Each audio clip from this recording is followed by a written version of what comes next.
2 race starts for 1 win, which was extraordinary, but since then times have got tough for Brocky. And there is light rain falling just outside our window here. And a very strong breeze from the northwest blowing across the circuit, so we could be in for some pretty bad weather throughout this race. You can see there on the windshield. You can see the raindrops getting pushed over the screen of the HRT Commodores as he sits in the draft of the second Moffat Sierra. I'll stand by for mayhem in the pits if this gets any heavier, because they're all going to be coming in. So Win Percy, as I said before, not a lot of time in racing cars this year, but he's so impressed with this new 93 spec car with the big aerodynamic kit it's got on it.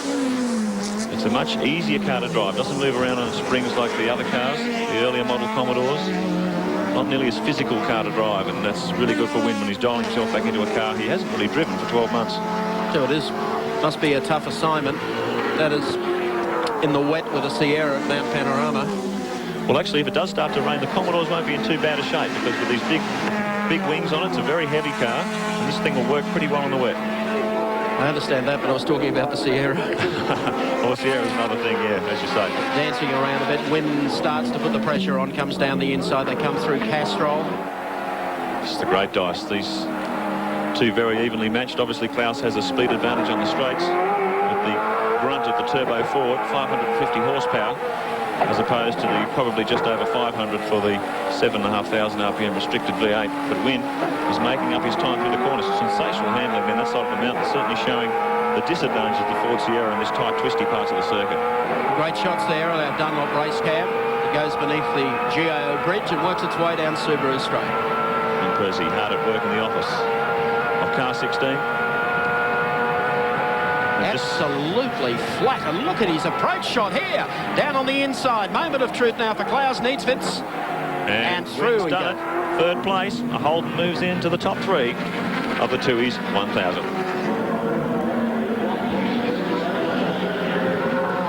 Coming down some of the slower cars. There are a lot of slower cars than Win Percy out there at the moment. He really is on the charge. Car looks strong, handling well. I've got the clocks on him this time around. We'll see what sort of race pace the HRT setting will be relevant to whatever the Commodores, the GTR, sorry, is doing. But the crowd's going mad here. Talking about GTRs, the number 2 Winfield Nissan is a mover in the field now up to 6th position. Anders Olofsson at the wheel. Anders drives the GTR in Japan. He's had a tough time out here. Same as Win Percy, but look at this. 3rd position, Win looking very comfortable. And lapping 2:18. 2:18s. Well, it's a very strong race pace if they can maintain 2:18s all day. They'll be looking very strong in about 6.5 hours' time. No doubt about the weather closing in here. There is our chopper cam shot with that rain coming out of the northwest. And we have an update. Showers and likely thunderstorms for Mount Panorama at Bathurst. Don't go away. Whatever you do, we can promise you a great race here today. Australian viewers, of course, an opportunity to win a trip to Indianapolis. You can ring in and nominate who you think will be 1st, 2nd and 3rd across the line here at Mount Panorama today. We'll give you some details on that just a little later. Win Percy, 49 years of age, evergreen Win. Shares his time between both England and Australia. British touring car champ 3 times in a row, 1982, 82.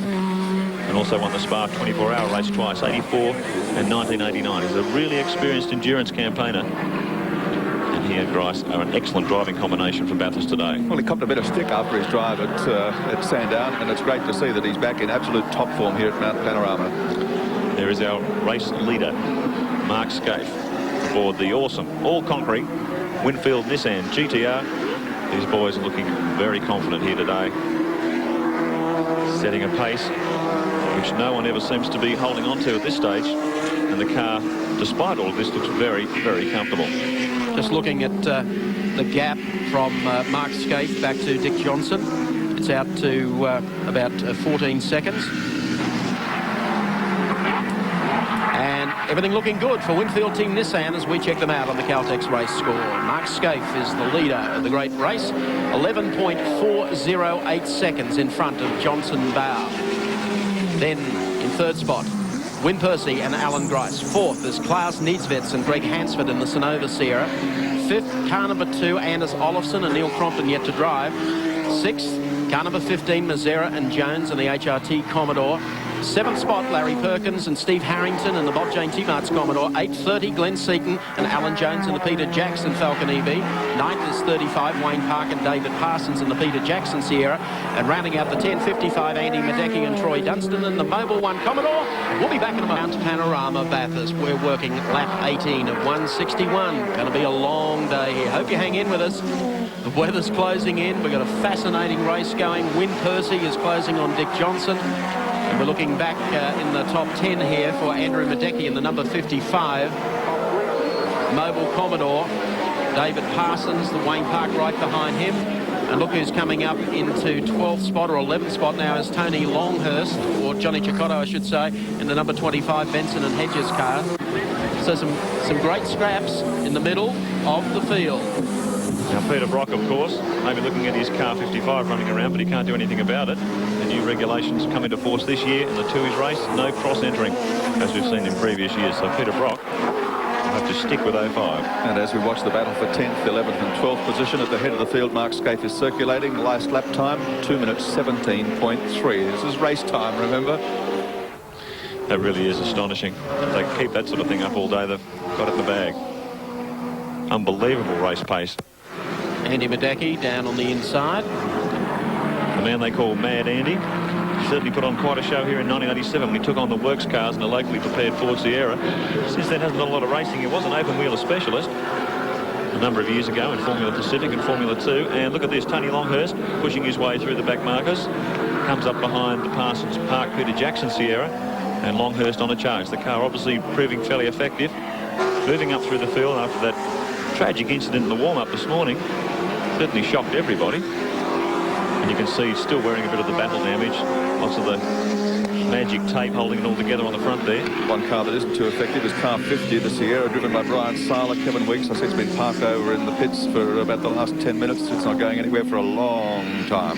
Such is the pace of the great race. 15 cars only are left on the lead lap, and we're only 40 minutes into the great race. And again, it's a pretty solid pace. There's the Sala Weeks Queensland Plastics car, the Sierra, in the pits that we just mentioned, and the battle that has been continuing for 10th, 11th and 12th. Johnny Cicotto and the Benson and Hedges number 25 car. Here comes Johnny. Well, it was really a bump in the wall in the warm-up they didn't need this morning. You can see the tape down the side edge, left-hand side of the guard there. The bonnet and everything was pushed out of alignment. It was quite a heavy whack. It didn't look that severe on television. By the time they got it back to the pits, there was damage apparently to the chassis rail. And the front guards apparently moved around a little bit, which is a great shame. But apparently Tony, just before the race, was saying he's fairly confident that the most important part of the suspension system hasn't been damaged. As he proves that theory, sneaks down the inside of Parsons Park, car 35. So Tony on the charge as well. But he's got a lot of work to do.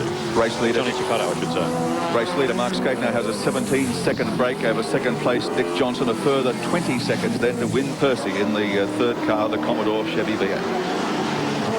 Well, we've been watching the scrap in the middle of the field.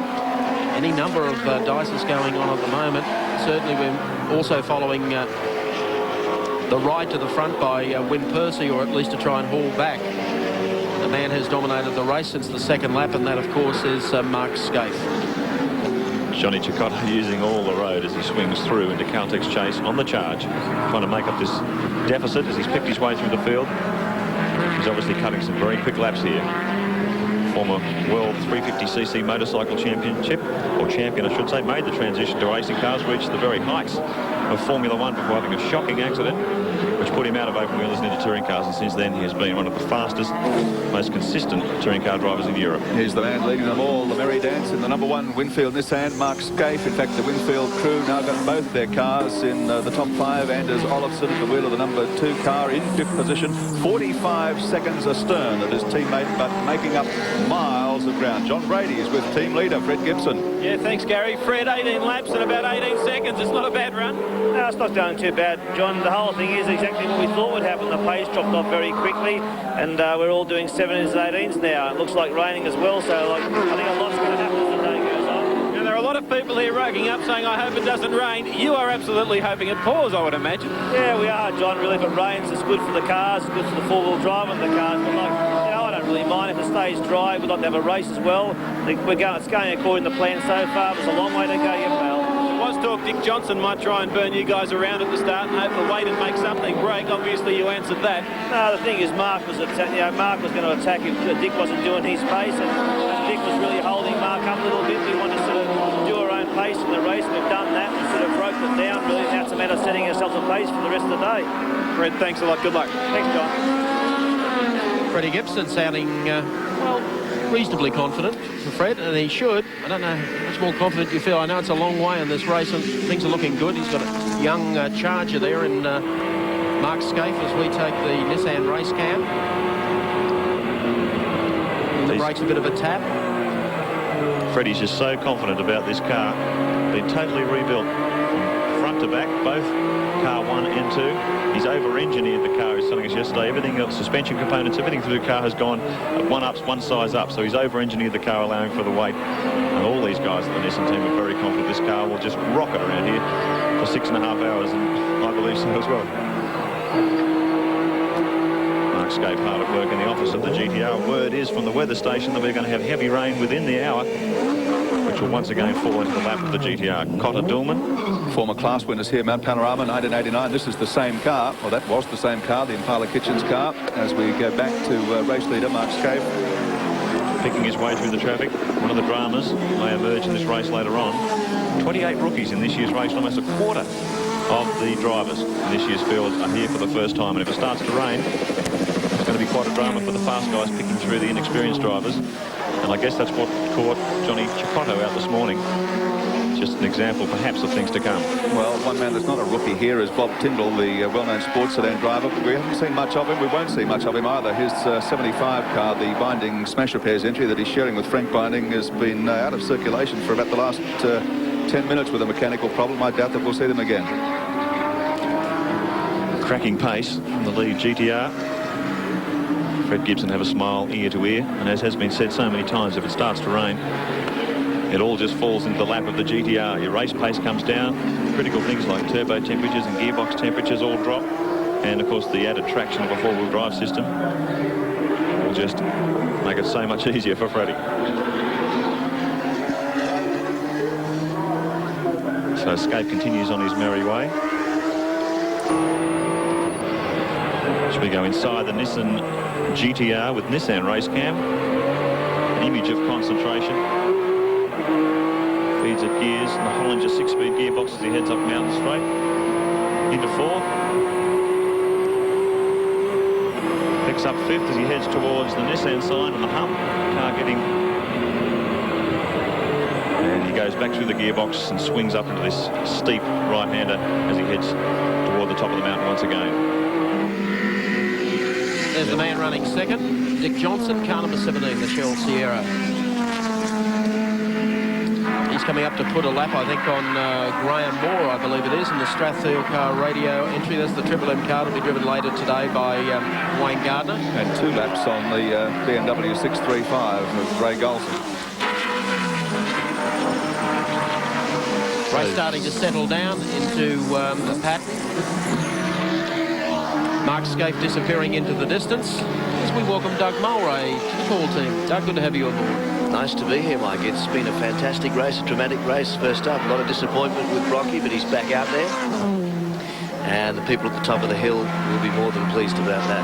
Look at this. There's the Strathfield car radio entry, the Triple M car. Dr. Dan on the bonnet, about to lose a lap to a hard-charging Dickie Johnson. I was surprised to see Dick let the Nissans get away like that, Mike. Yes, they have a... We've said over the last couple of days, Nissan really do have a...